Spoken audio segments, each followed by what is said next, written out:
قیامت کی نشانیاں قسط نمبر 13 دجال کہاں رہتا ہے؟ دجال کو حضرت سلیمان علیہ السلام نے قید کیا تھا اور حدیث کے مطابق یہ ایسٹ کی سائڈ پر موجود ہے۔ دجال کا فتنہ تمام فتنوں سے بڑا اور خطرناک فتنہ ہے، جس کی برائی اور شدت کا اندازہ اس بات سے لگایا جا سکتا ہے کہ ہر نبی نے اپنی اپنی امت کو دجال کے فتنے سے ڈرایا ہے۔ السلام علیکم ورحمۃ اللہ وبرکاتہ۔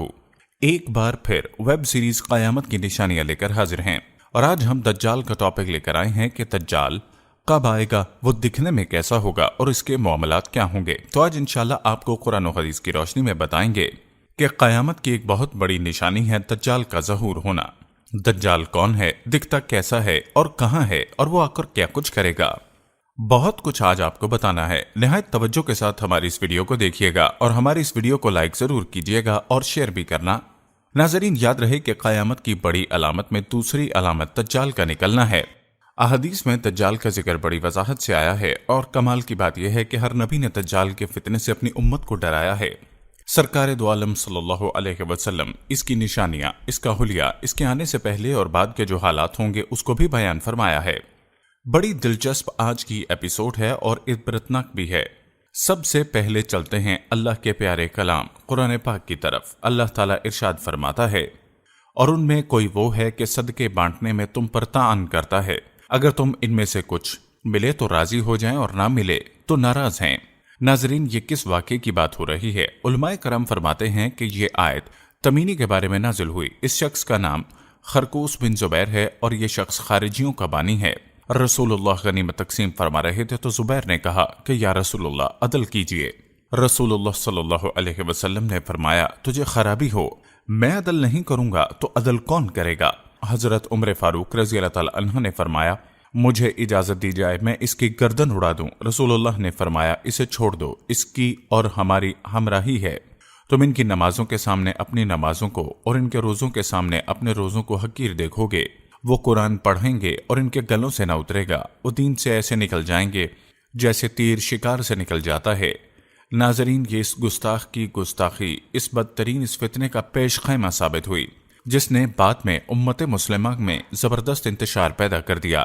حضرت عثمان غنی رضی اللہ تعالی عنہ اور مولا علی رضی اللہ تعالی عنہ کے دور خلافت میں اسلامی ریاست کو چیلنج کرنے والے باغی گروہ در حقیقت اسی کے فالوورز تھے۔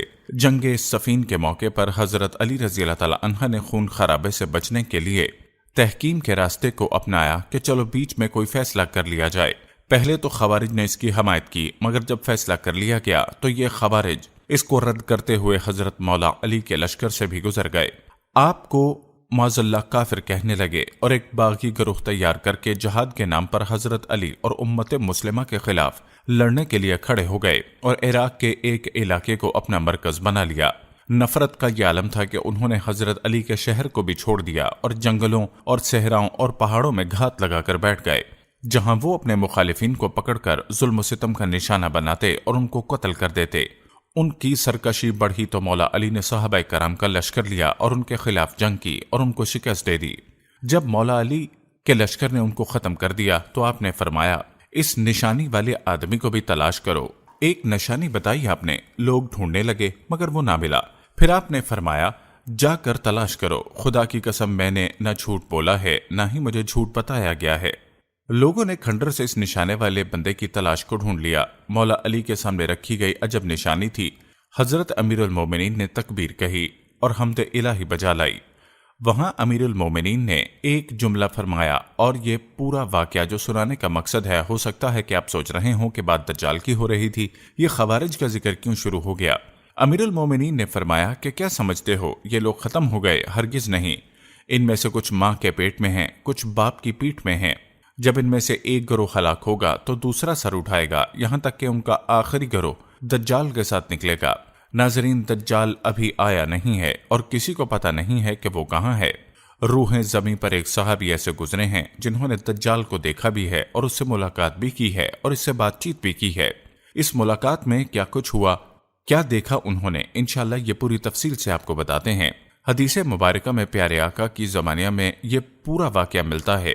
ایک بار پیارے آقا نے اچانک اپنے صحابہ کرام کو جمع فرمایا اور خطبہ دینے کے لیے منبر پر تشریف فرما ہو گئے۔ یہ وہ وقت تھا جس وقت پہ نور نبی خطبہ نہیں دیا کرتے تھے۔ صحابہ بھی حیران تھے کہ ایسا کیا ہو گیا ہے کہ پیارے آقا اس وقت خطبہ ارشاد فرما رہے ہیں۔ تو نبی کریم نے فرمایا، آج میرے پاس تمیم داری آئے اور انہوں نے ایک ایسی خبر سنائی جس کی خوشی میں ہم دوپہر کا آرام نہیں کر سکے۔ میں نے چاہا کہ اس خبر میں تم سب کو شامل کر لوں۔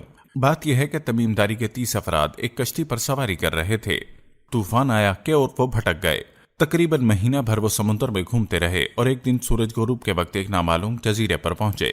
انہیں وہاں سیاہ رنگ کی مخلوق نظر آئی جس کے جسم پر بہت زیادہ بال تھے۔ اس نے ان سے پوچھا کہ تم کون ہو؟ تو اس نے کہا، میں جاسوس ہوں۔ صحابہ نے کہا، ہمیں اپنے بارے میں کچھ بتاؤ۔ اس نے کہا، نہ میں اپنے بارے میں کچھ بتاؤں گا نہ تم سے کچھ سنوں گا۔ تم وہاں اس بت خانے پہ جاؤ، وہاں ایک شخص تمہارا بڑا بے چینی سے انتظار کر رہا ہے، وہی تمہیں کچھ سنائے گا اور کچھ بتائے گا بھی۔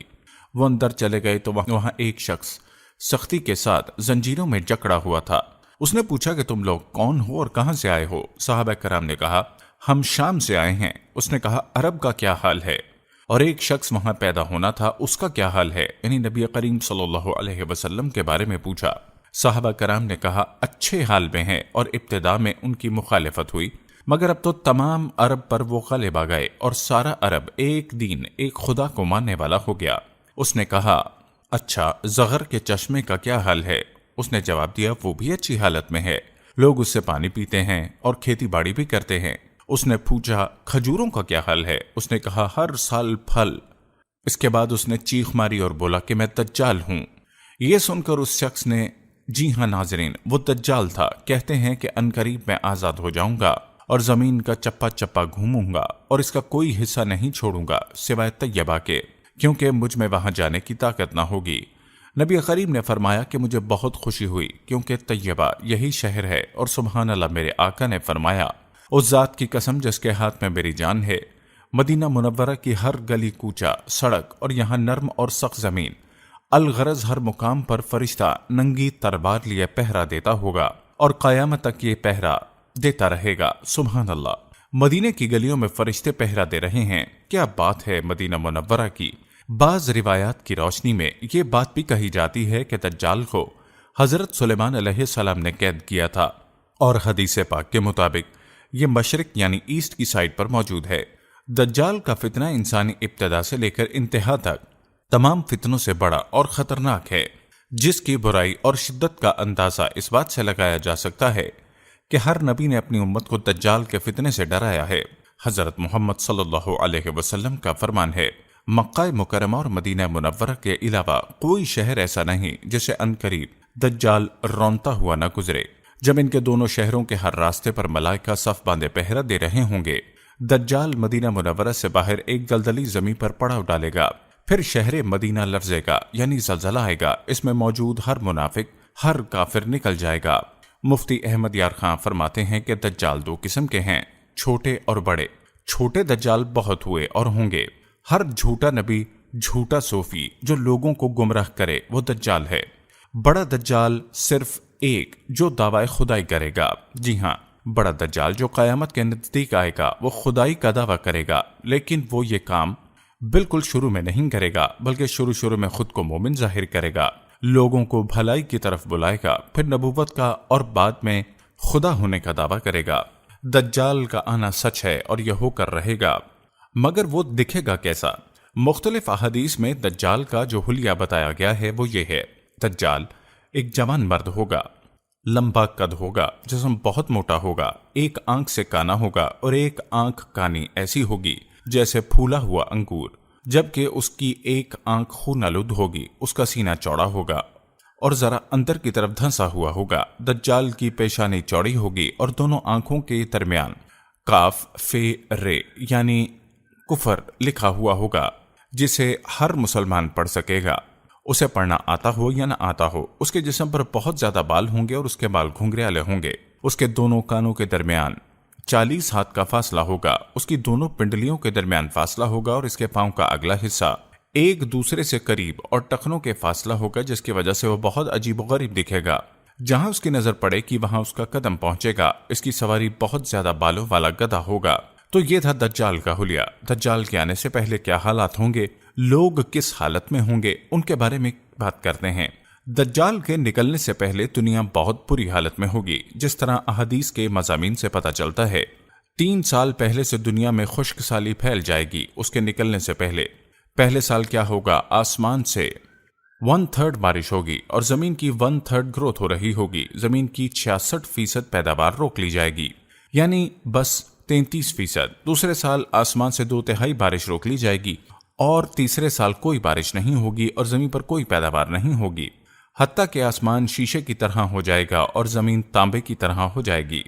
اس خشک سالی کے سبب تمام چوپائے ہلاک ہو جائیں گے، فتنے اور قتل عام ہو جائے گا، آدمی ایک دوسرے کو قتل اور جلا وطنی کر رہے ہوں گے، علمی اور روحانی قحط بھی ہوگا، دین کے معاملے میں لوگوں میں کمزوری پیدا ہو چکی ہوگی، علماء اور دیندار لوگوں کی قلت ہوگی۔ تب دجال ایسٹ کی سائیڈ سے مشرق کی طرف سے ایک اسمہان خوارسان شہر کے نام سے نکلے گا اور زمین پر 40 دن رہے گا، جس میں ایک دن 1 سال کے برابر ہوگا، ایک دن 1 ماہ کے برابر اور اگلا دن 1 ہفتے کے برابر، جبکہ باقی دن سال کے دنوں کی طرح عام ہوں گے۔ اس مدت میں دجال اپنے گدھے پر سوار ہو کر ساری دنیا کا چکر لگائے گا۔ گدھے کا جسم اتنا بڑا ہوگا کہ دونوں کانوں کے درمیان 40 ہاتھ کا فاصلہ ہوگا۔ اس کے گدھے کی جو رفتار ہوگی، وہ جب 1 قدم اٹھائے گا تو 1 مائل طے کرے گا، اور روح زمین کا کوئی میدان، پہاڑی علاقہ اور صحرا نہیں بچے گا جہاں وہ نہ جائے۔ البتہ مکہ مکرمہ اور مدینہ منورہ پر فرشتوں کا پہرا ہونے کی وجہ سے ان میں داخل نہ ہو سکے گا، بلکہ مدینہ کے بحر دلدلی زمین پر پڑاؤ کرے گا اور مدینہ پاک میں زلزلے اور جھٹکے آئیں گے، جس کی وجہ سے ہر کافر اور منافق بھاگ نکلے گا۔ اس دن مدینہ ہر منافق کافر عورت سے پاک ہو جائے گا۔ دجال طرح طرح کے لوگوں کا ایمان برباد کرنے کی کوشش کرے گا۔ ناظرین، ذرا سوچیں کتنا مشکل وقت ہوگا اپنے ایمان کی حفاظت کرنا، اپنے آپ کی حفاظت کرنا، اپنے دین کی حفاظت کرنا، سب کتنا مشکل ہوگا۔ حدیث پاک میں ہے کہ دجال کے ساتھ روٹیوں کے پہاڑ ہوں گے۔ دجال کے فالوورز کے علاوہ باقی سب لوگ سخت تکلیف میں ہوں گے۔ دجال کے پاس باغ ہوں گے جن میں سے ایک کو وہ جنت کہے گا اور دوسرے کو دوزخ بولے گا۔ جو اس کے خدا ہونے پر ایمان لائے گا اسے اپنی جنت میں ڈال دے گا، اور جو انکار کرے گا اسے جہنم میں ڈال دے گا۔ یاد رہے کہ جسے جنت کہے گا وہی در حقیقت دوزخ ہوگی، اور جسے وہ دوزخ بولے گا وہی جنت ہوگی۔ جو انکار کرے گا دجال کے خدا نہ ہونے پر، اس کو دوزخ میں ڈالا جائے گا، اس کے لیے زمین کو لپیٹ لیا جائے گا اور وہ چکر لگائے گا سوائے حرمین طیبین کے۔ زمین وہ خزانے نکالے گی اور خزانے اس کے پیچھے چلیں گے۔ روئے زمین پر کوئی شخص ایسا نہ بچے گا جو دجال سے مناظرہ کر سکے۔ ایک ایسا نیک مومن اس کی طرف آئے گا جس سے دجال کے سپاہی کہیں گے، کیا تم ہمارے رب پر ایمان نہیں لائے؟ وہ نیک مومن کہیں گے کہ ہمارے رب کی نشانیاں چھپی ہوئی نہیں ہیں۔ پھر وہ ان کو پکڑ کر دجال کے پاس لے جائیں گے۔ پھر دجال کو دیکھ کر فرمائیں گے، لوگو یہ وہی دجال ہے جس کا رسول اللہ صلی اللہ علیہ وسلم نے ذکر فرمایا تھا۔ دجال کے حکم سے ان کو مارا جائے گا۔ پھر دجال کہے گا، کیا تم مجھ پر ایمان نہیں لاتے؟ وہ فرمائیں گے، مسیح کذاب ہے۔ دجال کے حکم سے ان کے جسم مبارک سر سے پاؤں تک کاٹے جائیں گے، 2 حصے کر دیا جائے گا۔ ان 2 حصوں کے درمیان سے دجال گزرے گا، پھر دوبارہ کہے گا اٹھو، اور وہ تندرست ہو کر اٹھ جائے گا۔ تب دجال کہے گا، اب تو مجھ پر ایمان لے آؤ۔ وہ فرمائیں گے، میری بصیرت اور زیادہ ہو گئی، اے لوگو یہ دجال ہے، اب میرے بعد یہ کسی اور کے ساتھ ایسا نہیں کر سکے گا۔ اور پھر دجال ان کو پکڑ کر ذبح کرنا چاہے گا اور اس پر قادر نہ ہو سکے گا۔ پھر ان کو پکڑ کر اپنی جہنم میں ڈالے گا۔ لوگ گمان کریں گے ان کو آگ میں ڈالا ہے، مگر در حقیقت وہ جنت ہوگی، اور جسے وہ اپنی جنت کا نام دے گا وہ دوزخ ہوگی۔ دجال کے کہنے پر آسمان سے بارش برسے گی، زمین کو حکم دے گا وہ سبزے اگائے گی۔ دجال کو ماننے والوں کے جانور خوبصورت، تندرست اور خوب دودھ دینے والے ہوں گے، اور وہ ویرانے میں جائے گا تو وہاں خزانے شہد کی مکھیوں کی طرح اس کے ساتھ ہو جائیں گے۔ اس طرح کے بہت سے ٹرک دکھائے گا، مگر وہ سب جادو کے کرشمے اور شیطان کے تماشے ہوں گے جن کا حقیقت سے کوئی تعلق نہ ہوگا۔ اس لیے اس کے جانے کے بعد لوگوں کے پاس کچھ بھی نہ رہے گا۔ جیسے ہی دجال جائے گا پہلے کی طرح سب ختم ہو جائے گا۔ 13,000 اصحابہان کے یہودی ہوں گے۔ دجال کے لشکر میں 70,000 ان کی عورتیں اور ساتھ ساتھ وہ لوگ بھی ہوں گے جو یہودیوں کے تابع ہوں گے۔ ان کے ساتھ شیاطین ہوں گے اور وہ کہیں گے، اے دجال ہم سے جو چاہے کروا لے، ہم تیری مدد کریں گے۔ دجال کہے گا، لوگوں میں پھیل جاؤ، میرا خوب چرچا کرو کہ میں رب ہوں۔ شیاطین ایسا ہی کریں گے۔ دجال کے ان فتنوں سے اہل ایمان سخت پریشان اور تنگی کے عالم میں باکردو نامی ایک پہاڑ میں پناہ لیے ہوں گے۔ دجال ان کا پیچھا کرے گا، پہاڑ کا گھیراؤ کرے گا۔ ایمان والے سخت تکلیف میں ہوں گے۔ تب اللہ پاک حضرت عیسیٰ کو نازل فرمائیں گے۔ ناظرین، یہ پھر ایمان والوں کی زندگی میں بدلاؤ آئے گا۔ ایمان والوں کی تکلیفوں کو کیسے دور کیا جائے گا؟ قرب قیامت ہوگی اور حضرت عیسیٰ علیہ السلام جامع مسجد دمشق میں نازل ہوں گے۔ جب حضرت عیسیٰ علیہ السلام دنیا میں آ جائیں گے تو ان کو دیکھتے ہی دجال ایسے گھلے گا جیسے پانی میں نمک گھلتا ہے۔ آپ دجال کو مقام لوط پر قتل کریں گے اور اس کے فالوورز میں سے کسی ایک کو بھی زندہ نہیں چھوڑیں گے۔ یہ فتنہ بہت شدید ہوگا۔ نبی کریم صلی اللہ علیہ وسلم نے بھی اس سے پناہ مانگی اور اس کی ترغیب ارشاد فرمائی، اور روایات کی روشنی میں علماء نے دجال سے بچنے کے کچھ طریقے بھی ارشاد فرمائے ہیں۔ آئیے اب وہ باتیں بھی سیکھ لیتے ہیں کہ ہم اس کے لیے کیا کر سکتے ہیں، کیا دعا کر سکتے ہیں۔ جو کوئی مسلمان مکہ مدینہ میں ہوگا وہ دجال کے فتنے سے محفوظ رہے گا، کیونکہ دجال وہاں نہیں جا سکے گا۔ بعض روایات میں آتا ہے کہ جو مسجد اقصی اور مسجد طور میں ہوگا وہ بھی دجال کے فتنے سے بچ جائے گا۔ نبی کریم صلی اللہ علیہ وسلم نے فرمایا، جو سورہ کہف کی پہلی 10 آیات یاد کرے گا دجال کے فتنے سے محفوظ رہے گا۔ ہم بھی نیت کر لیتے ہیں کہ ہم نے بھی پہلی 10 آیات یاد کرنی ہیں۔ مختلف علماء نے مختلف احادیث کی روشنی میں یہ بات بھی بیان کی ہے اور بتایا ہے کہ پہاڑوں اور جنگلوں سے دور رہا جائے، کیونکہ دجال اکثر دیہاتوں یعنی گاؤں میں جائے گا۔ اس پر اللہ سے تکبیر اور تسبیح، ثابت قدمی اور صبر سے بھی دجال سے بچا جا سکتا ہے۔ یا اللہ اس مشکل وقت میں ہر مسلمان کی مدد فرمانا، آمین۔ ناظرین، اس کے ساتھ ہی ہمارے اس ایپیسوڈ کا وقت ختم ہوتا ہے۔ ایک نئے ٹاپک کے ساتھ، قیامت کی ایک اور نشانی کے ساتھ ہم حاضر ہوں گے۔ ہماری ویڈیوز کو دیکھتے رہیے اور آگے بھی شیئر کرتے رہیے۔ اللہ حافظ۔